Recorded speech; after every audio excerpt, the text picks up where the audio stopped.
Good evening साथियों, मैं are के शर्मा एसएसटी वाला के इस यूट्यूब चैनल पर आपका स्वागत अभिनंदन करता हूं।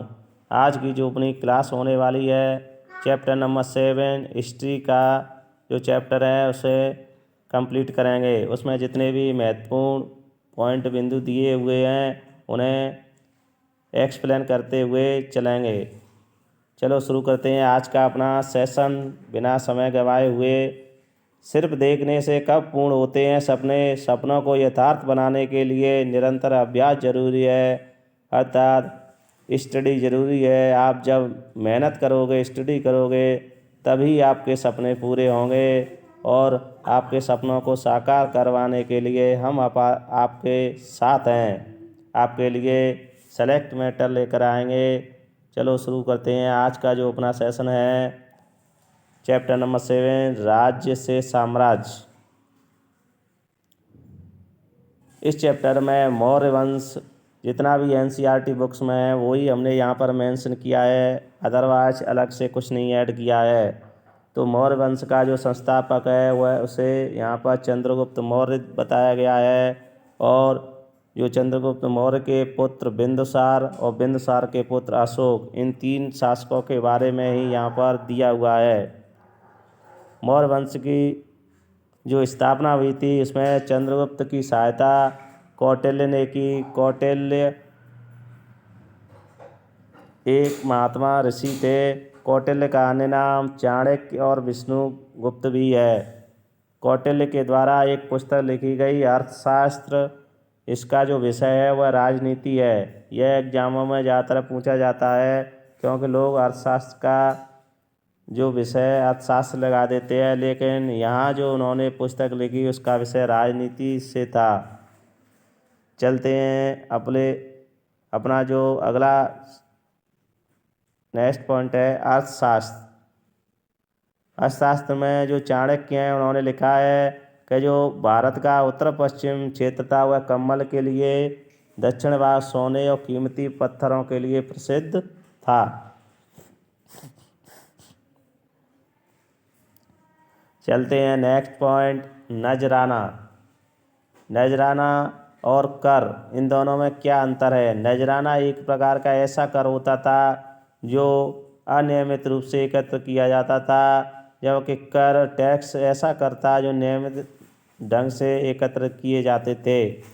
नजराना उसे कहा जाता था जब कभी ज़्यादा ज़रूरत पड़ने पर वसूल कर लिया जाता था, जबकि जो कर होता था वह नियमित ढंग से इकट्ठा किया जाता था, एकत्र किया जाता था। चलते हैं अगले नेक्स्ट पॉइंट पर। यूनानी राजा सेल्यूकस का जो राजदूत था मेगास्थनीज, किसका राजदूत था? मेगास्थनीज सेल्यूकस का। वह चंद्रगुप्त मौर्य के दरबार में आया। मेगास्थनीज ने एक पुस्तक लिखी इंडिका। चलते हैं अगले नेक्स्ट पॉइंट पर पाटलिपुत्र। पाटलिपुत्र आधुनिक समय में पटना कहा जाता है। इसका जो नगर बसा हुआ है उसमें 570 बुर्ज और 64 द्वार हैं। मौर्य वंश के प्रसिद्ध शासक अशोक थे। यहाँ पर उतना ही ऐड किया है, एक्स्ट्रा नहीं किया है जितना एनसीईआरटी बुक्स में दिया हुआ है।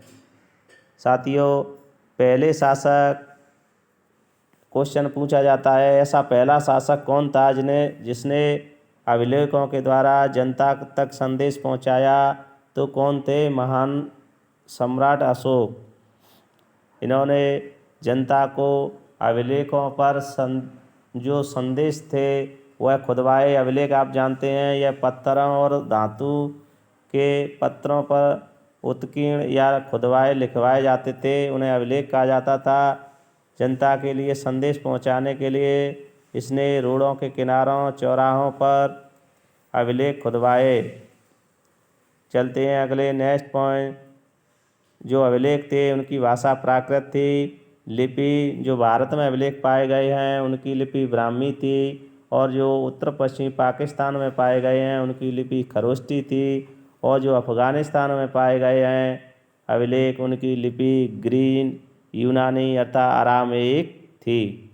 तो आपको इन तीनों को ध्यान में रखना है, यहाँ से क्वेश्चन जरूर बनता है साथियों।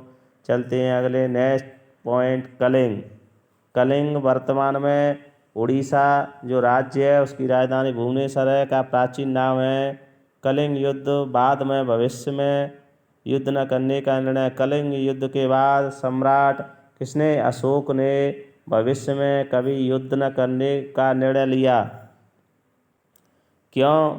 क्योंकि जब अशोक कलिंग युद्ध को जीत गया तो उसने देखा, वहाँ पर गया रणभूमि में तो देखा वहाँ पर बहुत सी लाखों लाशें पड़ी थीं और उनकी जो विधवाएं हो गई थीं वो अपने पति के लिए, बहनें अपने भाई के लिए रो रही थीं और कई लोगों के अंग भंग हो गए, अंग कट गए थे। इससे देखकर उसका हृदय बहुत ही परिवर्तित हो गया। उसने जो अशोक थे उन्होंने कलिंग युद्ध के बाद जीवन में कभी युद्ध न करने का निर्णय लिया। चलते हैं अगले नेक्स्ट पॉइंट पर। मौर्यकालीन स्तंभ। यह जो स्तंभ है यहाँ पर एक ही स्तंभ के बारे में दिया हुआ है, रामपुरवा। यह बिहार में स्थित है, जो राष्ट्रपति भवन में रखा गया है। इस पर एक बैल की आकृति बनी हुई है। आप इसे मोस्ट है, ध्यान में रखना है। चलते हैं अगले नेक्स्ट पॉइंट पर। धर्म महामात्र। अशोक ने धर्म महामात्र नामक अधिकारियों की नियुक्ति की, जो जगह जगह जाकर धर्म की शिक्षा का प्रचार, धर्म की शिक्षा प्रचार प्रसार करते थे।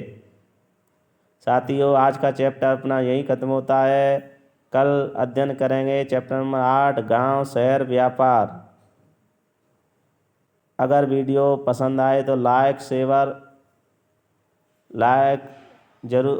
शेयर एंड सब्सक्राइब जरूर करना ऐसी वीडियो प्राप्त करने के लिए। अगर इससे पहले हमारी कंप्लीट हो चुकी हैं ज्योग्राफी एंड पॉलिटिकल साइंस, उन्हें देखना हो तो प्लेलिस्ट में जाकर देख सकते हैं। और राइट्स जो नोट्स हैं वो डाउनलोड करने हों तो हमारे टेलीग्राम चैनल पर जाकर डाउनलोड कर सकते हैं। आपको हम वादा करते हैं हमारे नोट्स पढ़ने के बाद आपको NCERT बुक्स उठाने की ज़रूरत नहीं पड़ेगी। हम एक एक पॉइंट को लेकर चल रहे हैं। कल मिलते हैं अगले नेक्स्ट पार्ट, नए सत्र में, नए सेशन में, नए पाठ के साथ। धन्यवाद।